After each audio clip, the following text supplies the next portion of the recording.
Maintenant, il y a un troisième niveau. J'ai vu les déclarations du président Poutine recevant son invité, le président Goïta.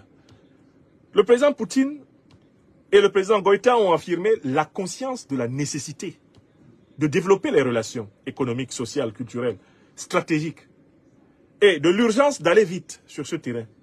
Parce qu'en fait, le monde est en compétition entre deux modèles.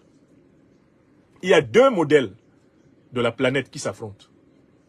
Le modèle du monde unipolaire, monopolaire, un monde à la botte d'une seule grande puissance. C'est ce modèle que l'Occident, à travers son organisation militaro-politique, l'OTAN, a essayé d'imposer à la Terre depuis plusieurs siècles.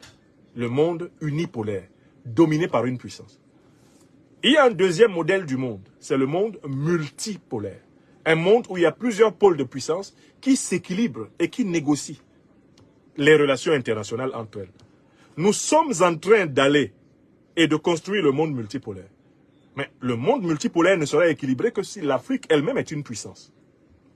Et le président Poutine fait partie des dirigeants soviétiques et russes qui l'ont compris très tôt. Pourquoi?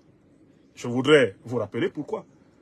Officier de l'armée soviétique, avant le retour à la Fédération de Russie, après la chute du mur de Berlin en 1989, Vladimir Poutine fait partie des officiers soviétiques qui ont participé à l'accompagnement des mouvements de libération d'Afrique subsaharienne.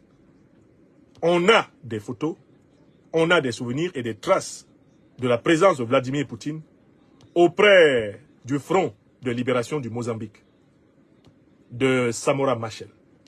On a des images de Poutine aux côtés des résistants du PAIGC en Guinée-Bissau et au Cap-Vert. On a des traces de Vladimir Vladimirovitch Poutine aux côtés des combattants du MPLA, Mouvement pour la libération de l'Angola, en Angola. On a même des traces de Poutine aux côtés du mouvement national congolais quand celui-ci entre en lutte de libération contre la domination de l'OTAN. On a cela. Donc Poutine possède une expérience des luttes de libération africaines.